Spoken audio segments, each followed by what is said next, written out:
अगर आप भी चाहते हैं कि ऑडियो वीडियो सबसे पहले आप तक पहुंचे, तो इस चैनल को सब्सक्राइब करें और साथ ही बेल आइकन को दबाना ना। बोला बोला मैया वाली की डीजे अमित राज धर्मपुर हाट।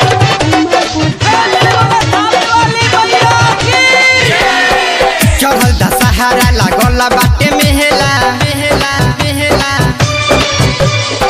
माथे पर झिझिया ना चाहिए अकेला। चढ़ल दशहरा लागल बाटे मेहला माथे पर झिझिया ना चाहिए अकेला। कहाँ से ले आइले एके बनैले, कहाँ से ले आइले एके बनैले, डिबिया में तेल बारू धैले। झिझिया में कय गो छेद बारू कइले ए सखी बोला ए सखी। झिझिया में कय गो छेद बारू कइले ए सखी बोला ए सखी। चढ़ल दशहरा लागल बाटे मेहला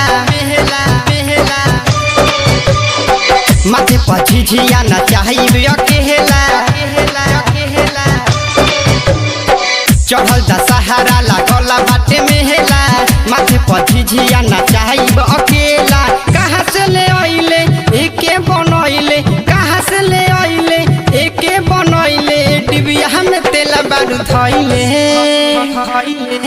झिझिया में कय गो छेद बारू कइले ए सखी बोला ए सखी। झिझिया में कय गो छेद बारू कइले ए सखी बोला ए सखी। Recording by Bihari music Chakiya DJ Amit राज।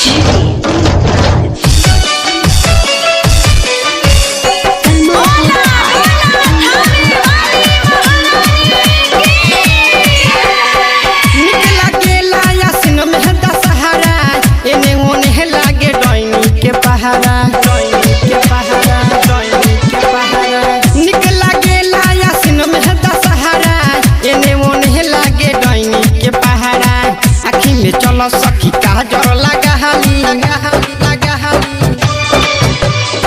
हमनी पदाया करी माही से रवाली आखी में चलो सखी काजर लगाली हमनी पदाया करी माही से रवाली। कल साले आइले काहे ना बतैले, कल साले आइले काहे ना बतैले, भगत से बारू बनवहिले। झिझिया में कय गो छेद बारू कइले ए सखी बोला ए सखी। झिझिया में कय गो छेद बारू कइले ए सखी बोला ए सखी। डीजे अमित राज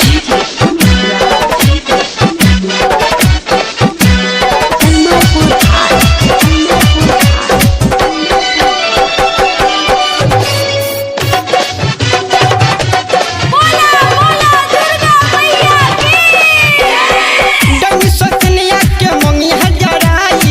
महिमा मुकेश से हम झिझिया गवाई डंगी सतनिया के मंगिया जराइब। महिमा मुकेश से हम झिझिया गवाई।